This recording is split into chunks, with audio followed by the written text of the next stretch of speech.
আসসালামু আলাইকুম। পুরোদমে ইসরায়েল ফিলিস্তিন যুদ্ধ চলছে। পুরো পৃথিবীতেই একটা অশান্তি এবং যুদ্ধ পরিবেশ বিরাজ করছে পুরো পৃথিবীতে। প্রিয় দর্শক, জানিয়ে দেব আমাদের হাতে থাকা সর্বশেষ আপডেট আন্তর্জাতিক সংবাদ। রুশ হামলায় বিধ্বস্ত পশ্চিমাদের অস্ত্রবাহী ট্রেন। অন্যদিকে ইহুদিবাদীদের ঘুমের সময় তেল আবিবের বুকে ইয়েমেনিদের ক্ষেপণাস্ত্র হামলা। জানিয়ে দেব ইরানের মাটিতে ইসরায়েলের চালানো যত গোপন অপারেশন। অন্যদিকে যুদ্ধের জন্য প্রস্তুত পারমাণবিক অস্ত্র পরীক্ষার কথাও চিন্তা করতে পারে পুতিন। জানিয়ে দেব কখনোই ক্ষেপণাস্ত্র কর্মসূচি বন্ধ করব না বলছে ইরানের প্রেসিডেন্ট পেজেশকিয়ান।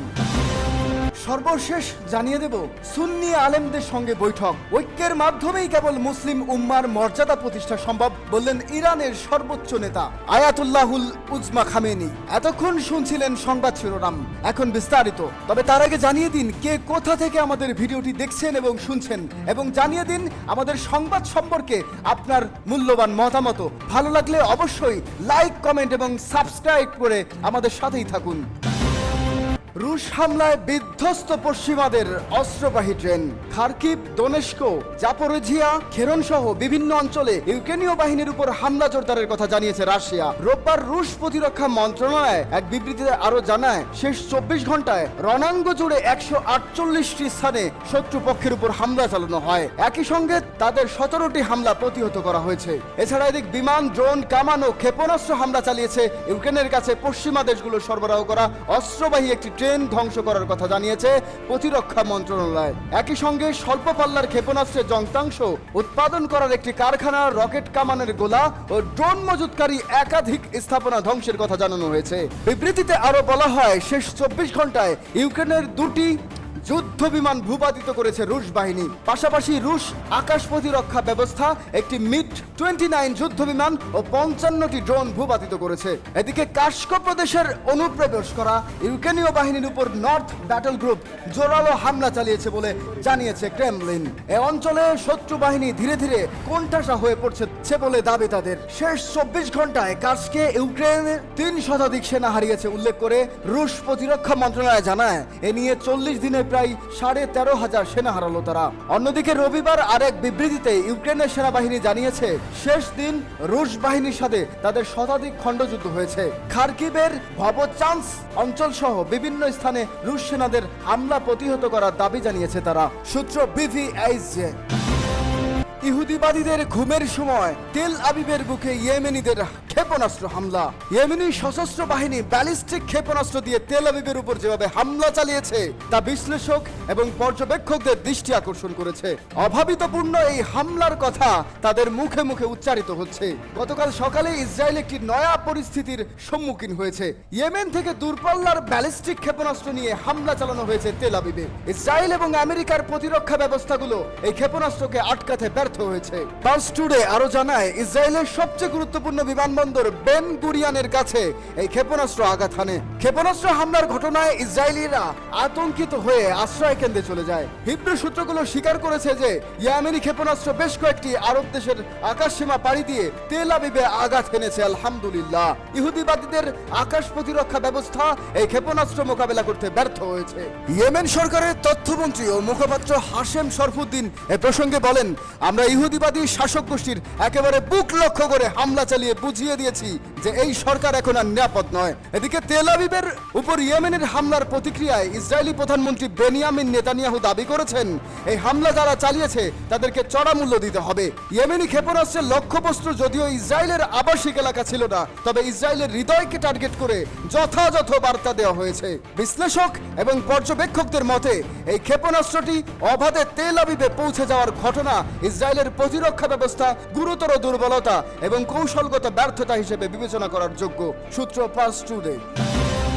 ইরানের মাটিতে ইসরায়েলের চালানো যত গোপন অপারেশন। প্রিয় দর্শক, আপনাদের আজকে জানিয়ে দিই ইরানের মাটিতে এ পর্যন্ত কট্টর ইসরায়েল কি পরিমাণ গোপন অপারেশন চালিয়েছে। ফিলিস্তিনি সশস্ত্র গোষ্ঠী হামাসের প্রধান ইসমাইল হানিয়ার হত্যার পরেই অভিযোগের তীর উঠেছিল ইসরায়েলের বিরুদ্ধে।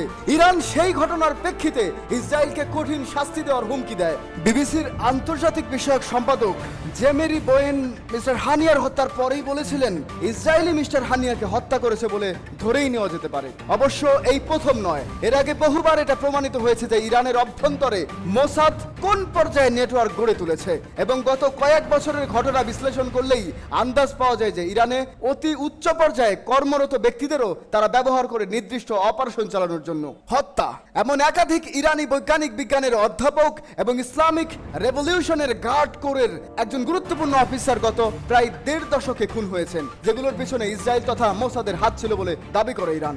নভেম্বর 2010 তেহরানের শহীদ বেহেশত বিশ্ববিদ্যালয়ের পারমাণবিক প্রকৌশল বিভাগের অধ্যাপক নাজিদ শাহরিয়ার কর্মস্থলে যাওয়ার পথে একটি গাড়ি বিস্ফোরণে নিহত হন, আহত হন তার স্ত্রীও। এই হামলায়, হত্যায় এখানেও জড়িত ছিল কট্টর ইসরায়েল। নভেম্বর 2020 তেহরানের বাইরে গাড়ি চেপে যাওয়ার সময় গুলিবিদ্ধ হন, নিহত হন পরমাণু বিজ্ঞানী মোহসেন ফাখরিজাদেহ। পশ্চিমা দেশগুলো এবং ইসরায়েলি গোয়েন্দারা দীর্ঘদিন ধরে সন্দেহ করতেন যে মিস্টার ফাখরিজাদেহ ইরানের পারমাণবিক অস্ত্র কর্মসূচির জনক, তাই তাকে কট্টর ইসরায়েলিরা নৃশংসভাবে হত্যা করেছে। মে মাস 2022 ইসলামিক রেভলিউশন গার্ড কোর আইআরজিসির কর্নেল হাসান সাদাহ খোদাকে তেহরানে তার বাড়ির বাইরে 5 বার গুলি করে খুন করা হয়। ইরানের সুপ্রিম ন্যাশনাল সিকিউরিটি কাউন্সিলের সদস্য মাজিদ মিরাহমাদি এই হত্যাকাণ্ডকে নিশ্চিতভাবে ইসরায়েলের কাজ বলে অভিযোগ করেছেন। অন্যদিকে সাইবার হামলা, জুন 2020 ইরানের বুশাহর শহরের পারমাণবিক কেন্দ্রের কম্পিউটার সাকসেস ভাইরাস পাওয়া যায় এবং তা সেখান থেকে অন্যান্য প্রকল্পে ছড়িয়ে পড়ে। বিবিসির এক প্রতিবেদনে বলা হয়েছে ইরানের প্রথম পরমাণু বিদ্যুৎ কেন্দ্রের কর্মীদের ব্যক্তিগত কম্পিউটারগুলো একটি জটিল ভাইরাসে আক্রান্ত হয়েছে বলে জানিয়েছে দেশটির সরকারি সংবাদ সংস্থা ইরনা। এই ভাইরাস এবং কম্পিউটারে ছড়িয়ে দেওয়া এই মারাত্মক প্রোপাগান্ডার পিছনে ছিল কট্টর ইসরায়েল। এছাড়াও তারা চালিয়েছে ড্রোন হামলা ও গুপ্ত অভিযান। এপ্রিলে, মে 2022, ফেব্রুয়ারিতে এবং অসংখ্য ঘটনা ঘটিয়েছে তারা।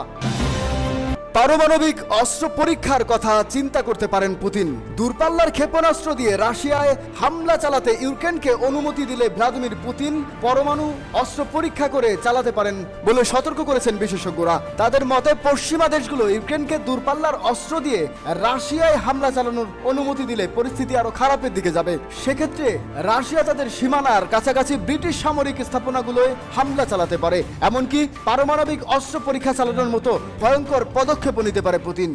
রাশিয়ায় দূরপাল্লার ক্ষেপণাস্ত্র হামলায় অনুমতি বিষয়ে শুক্রবার ওয়াশিংটনে আলোচনায় বসেন ব্রিটিশ প্রধানমন্ত্রী কিয়ার স্টারমার ও মার্কিন প্রেসিডেন্ট জো বাইডেন। এর মধ্যেই বিশেষজ্ঞরা এমন আশঙ্কা করে ব্যক্ত করেছেন, যদিও দুই নেতার বৈঠকে কিয়েভকে অনুমতি দেওয়ার কোনো ইঙ্গিত মেলেনি। এর আগে বৃহস্পতিবার পুতিন হুঁশিয়ারি দেন পশ্চিমারা এই ধরনের পদক্ষেপ নিলে রাশিয়ার বিরুদ্ধে সরাসরি যুদ্ধে জড়ানোর শামিল হবে, এতে সংঘাতের প্রকৃতি পাল্টে যাবে বলে উল্লেখ করেন তিনি। পাশাপাশি উপযুক্ত জবাব দেওয়ার অঙ্গীকার করলেও নির্দিষ্ট করে কিছু জানাননি পুতিন। জাতিসংঘ নিরাপত্তা পরিষদের সংস্থাটি নিযুক্ত রুশ রাষ্ট্রদূত ভ্যাসিলি নেভেনজিয়া একই রকম ইঙ্গিত দিয়েছেন। তিনি বলেন, ইউক্রেনকে দূরপাল্লার অস্ত্র ব্যবহার করার অনুমতি নিলে ন্যাটো একটি পারমাণবিক শক্তির বিরুদ্ধে সরাসরি সংঘাতে জড়িয়ে পড়তে পারে। আপনারা এর পরিণতি সম্পর্কে ভুলে যাবেন না। প্রসঙ্গত, রাশিয়া বর্তমানে বিশ্বের অন্যতম পারমাণবিক শক্তিধর রাষ্ট্র। দেশটি বর্তমানে তাদের পারমাণবিক নীতির পূর্ণ পর্যালোচনা করছে, যার মধ্যে মস্কো পারমাণবিক অস্ত্র ব্যবহার করবে। কখনোই ক্ষেপণাস্ত্র কর্মসূচি বন্ধ করব না বললেন ইরানের প্রেসিডেন্ট। ইরানের ক্ষমতায় আসার পর প্রথমবারের মতো সংবাদ সম্মেলন করেন প্রেসিডেন্ট মাসুদ পেজেশকিয়ান। সম্মেলনে তিনি ইরানের বর্তমান ও ভবিষ্যতের বিভিন্ন পরিকল্পনা তুলে ধরেন। প্রেসিডেন্ট জানান, ইরান কখনোই ক্ষেপণাস্ত্র কর্মসূচি বন্ধ করবে না। ইসরায়েল যেভাবে ক্ষেপণাস্ত্র ব্যবহার করে গাজায় অমানবিক আগ্রাসন চালাচ্ছে তা দেখে ইরানের নিরাপত্তা নিশ্চিন্তে ক্ষেপণাস্ত্রের প্রয়োজন বলে মনে করছেন তিনি। পেজেশকিয়ান আন্তর্জাতিক সংস্থাদের আগে ইসরায়েল নিরস্ত্র করে এরপর তেহরানের দিকে নজর দেওয়ার আহ্বান জানান। সংবাদ সম্মেলনে ইয়েমেনের সশস্ত্র গোষ্ঠী হুতিদের কাছে হাইপারসোনিক মিসাইল সরবরাহের অভিযোগও অস্বীকার করেছে পেজেশকিয়ান। হুতিরা যে মিসাইল ব্যবহার করছে তা ইরানের অস্ত্র ভান্ডারে নেই বলে দাবি করছেন তিনি। যুক্তরাষ্ট্রের সঙ্গে আলোচনা প্রসঙ্গে কথা বলেন ইরানের সংস্কার প্রার্থী এই প্রেসিডেন্ট। তিনি বলেন, তেহরানের প্রতি নেতিবাচক মনোভাব পরিহার করলেই কেবল ওয়াশিংটনের সঙ্গে আলোচনা সম্ভব। যুক্তরাষ্ট্রের প্রতি ইরানের কোনো বৈরী মনোভাব নেই। তেহরানকে শত্রু ভাবা বন্ধ করতে ওয়াশিংটনের প্রতি আহ্বান জানান পেজেশকিয়ান। সংবাদ সম্মেলনে নবনির্বাচিত ইরানের প্রেসিডেন্ট জানান, কোনো আন্তর্জাতিক চাপের কাছেই ইরান মাথা নত করবে না। প্রতিবেশী রাষ্ট্রগুলোর সঙ্গে মিত্রতার সম্পর্ক স্থাপন করে দেশের অর্থনৈতিক ও রাজনৈতিক অগ্রগতির আশ্বাস দেন পেজেশকিয়ান। এছাড়া চীন রাশিয়ার সঙ্গেও বন্ধুত্ব জোরদারে আগ্রহ প্রকাশ করেন তিনি। যে কোনো প্রতিকূলতার বিরুদ্ধে ইসলামিক রাষ্ট্রগুলোকে এক হয়ে থাকার আহ্বান জানান পেজেশকিয়ান। সুন্নি আলেমদের সঙ্গে বৈঠক, ঐক্যের মাধ্যমেই কেবল মুসলিম উম্মার মর্যাদা প্রতিষ্ঠা সম্ভব বললেন ইরানের সর্বোচ্চ নেতা। ইসলামী প্রজাতন্ত্র ইরানের সর্বোচ্চ নেতা আয়াতুল্লাহিল ইজমা খামেনেই বলেছেন, মনে রাখতে হবে আমরা একই উম্মার সদস্য, মুসলিম উম্মা। এই বিষয়টিকে কোনোভাবেই ভুলে যাওয়া যাবে না। মুসলিম উম্মার পরিচিতি রক্ষা করতে হবে। মুসলিম উম্মা জাতীয়তা ও ভৌগোলিক সীমানার ঊর্ধ্বে। মুসলিম উম্মা নামক পরিচিতি ও বাস্তবতা পরিবর্তন হবে না। ইসলামী ঐক্য সপ্তাহ উপলক্ষে ইরানের সর্বোচ্চ নেতা আয়াতুল্লাহ সৈয়দ আলী খামেনেই আজ সারা দেশের একদল বিশিষ্ট সুন্নি আলেম ও বিজ্ঞ ব্যক্তিদের সঙ্গে সাক্ষাৎকালে এই কথা বলেন। সর্বোচ্চ নেতা আরো বলেন, ইসলামের শত্রুরা মুসলিম উম্মা নামক আমাদের একক পরিচয়ের বিষয়ে মুসলমানদেরকে উদাসীন করে তোলার চেষ্টা করছে এবং এখনো এই বিষয়ে চেষ্টা চালিয়ে যাচ্ছে। এটা তো হতে পারে না যে আমি নিজেকে মুসলিম দাবি করব কিন্তু মিয়ানমার, গাজা, ভারত বা অন্যান্য স্থানের মুসলিমদের কষ্টের বিষয়ে উদাসীন থাকব। ইরানের সর্বোচ্চ নেতা বলেন, অকল্যাণকামীদের মাধ্যমে মুসলিম বিশ্বে বিশেষ করে ইরানে মাযহাবগত বিবাদ উস্কে দেওয়ার ইতিহাস রয়েছে। দুর্বৃত্তরা বুদ্ধিভিত্তিক প্রচারণামূলক ও অর্থনৈতিক হাতিয়ার ব্যবহার করে আমাদের দেশ এবং অন্যান্য মুসলিম অঞ্চলে শিয়া সুন্নির মধ্যে বিচ্ছেদ ঘটাতে চাইছে। তারা উভয় পক্ষের লোকদেরকে অপবাদ দিতে বাধ্য করার মাধ্যমে বিদ্বেষ ও বিরোধ উস্কে দিচ্ছে। এসব ষড়যন্ত্র মোকাবেলার উপর একমাত্র উপায় হলো ঐক্য। ঐক্যের বিষয়টি কোনো কৌশল নয়, বরং একটি কোরআনের নীতি। আয়াতুল্লাহ খামেনি বলেন, শিয়া সুন্নি ঐক্য বিনষ্টের নানা ষড়যন্ত্র সত্ত্বেও ইরানের সুন্নিরা বিদ্বেষপূর্ণ লক্ষ্য উদ্দেশ্য মোকাবেলা করেছে। এর প্রমাণ হলো পবিত্র প্রতিরক্ষা যুদ্ধে 15,000 সুন্নি শহীদ হয়েছেন। বিপ্লব এবং ন্যায়ের পথে সংগ্রাম করতে দিয়ে শহীদ হয়েছেন আরো বিপুল সংখ্যক সুন্নি আলেম।